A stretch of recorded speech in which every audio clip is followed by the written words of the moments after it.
we all know that there's not a magical product.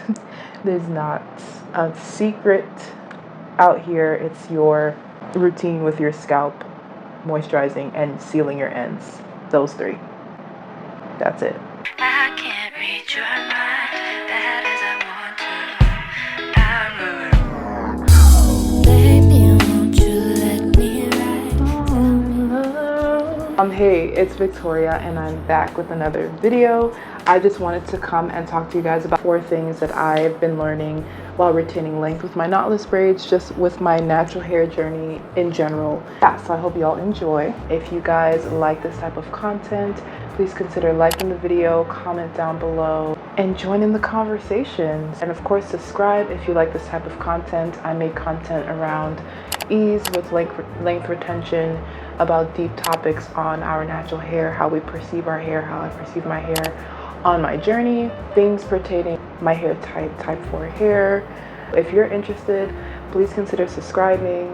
Definitely like, definitely share. I want you guys to comment if these are some tips that were helpful, because I'm trying to gauge what type of community I have. Okay, number 1 is that you have more control over your hair than what you may think or what you may perceive, and it may just surpass your experience so far. So maybe if you just started your natural hair journey, you do have more control than you think. Hair exists between 2 worlds of gravity and weightlessness. It has the ability to live between the 2 or exist wherever it wants.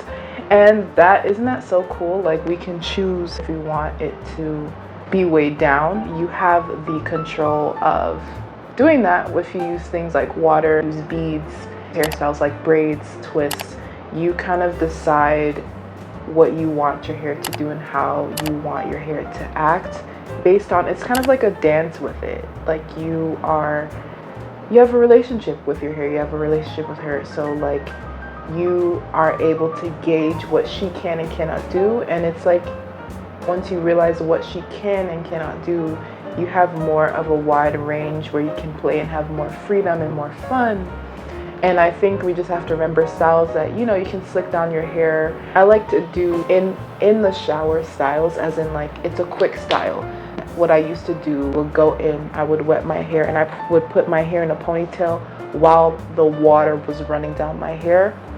And it was like a quick style for me to just kind of like do when I didn't know what else to do, when I wanted to do like a bun or I wanted to do a braided ponytail.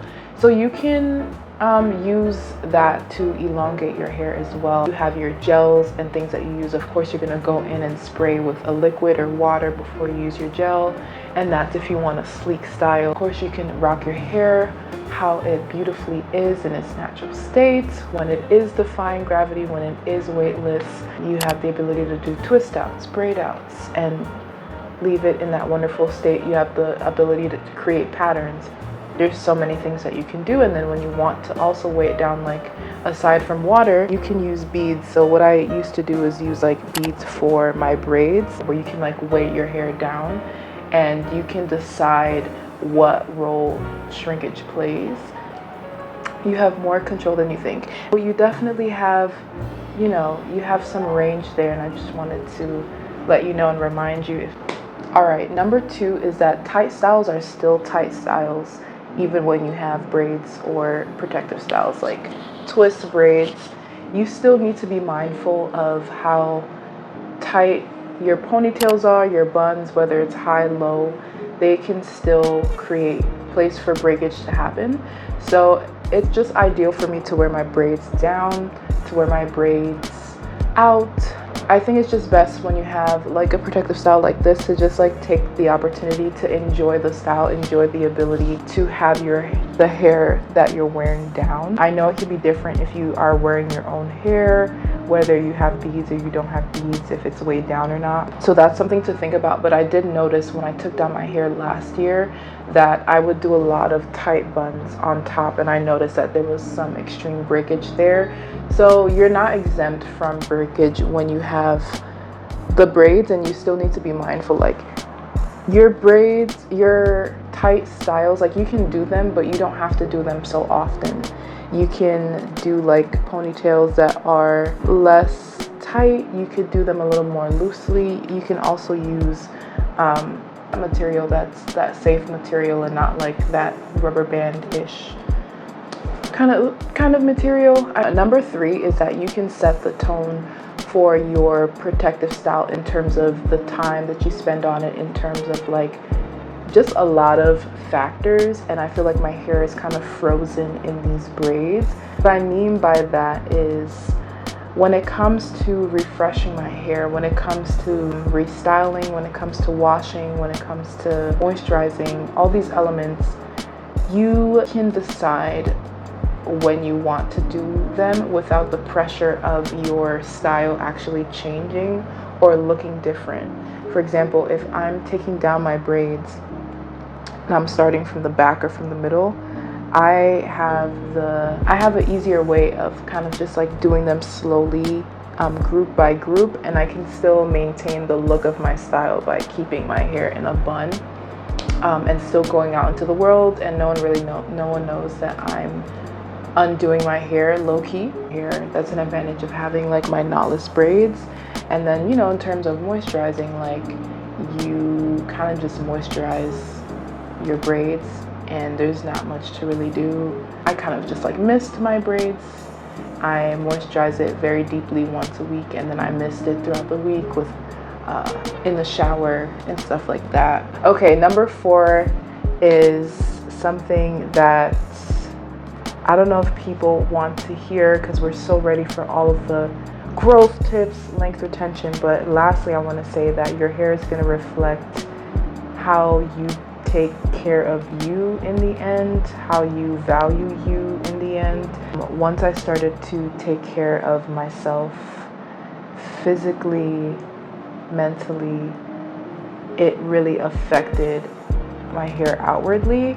And I just like to emphasize that because we do really focus on the hair care tips and unfortunately products. I mean, I know we're moving away. There are a lot of we're moving away from that. At least a lot of us are, I think.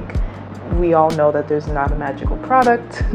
There's not a secret out here. It's your routine with your scalp, moisturizing and sealing your ends.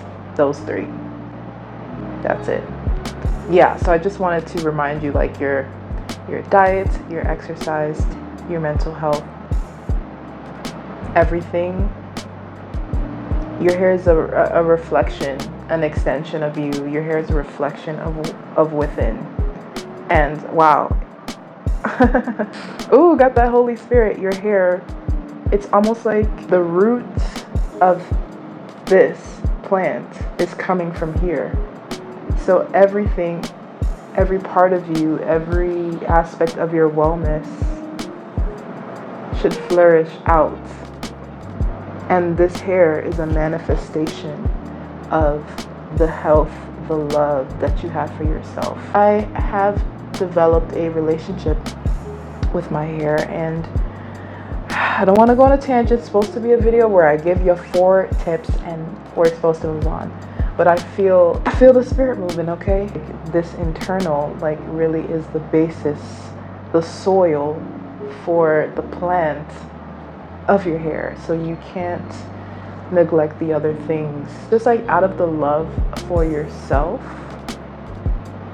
it's a journey for sure. And I feel like we're all like taking baby steps to get there. Take care of yourself. That's what I wanted to say. So I got another word and wanted to share this, that I had to focus on my internal, my health as a person, and I aborted ship of the hair goals that I had. To be honest, I kind of had to leave that alone and focus on what was going on with me and just tend to that. And then later on, I was able to come back. So I want to say that that's important, and that's something I wanted to share. I want to make sure that you're good as a person, as a human being, you know, mentally, physically, emotionally, everything before the hair, and then the hair will come afterwards.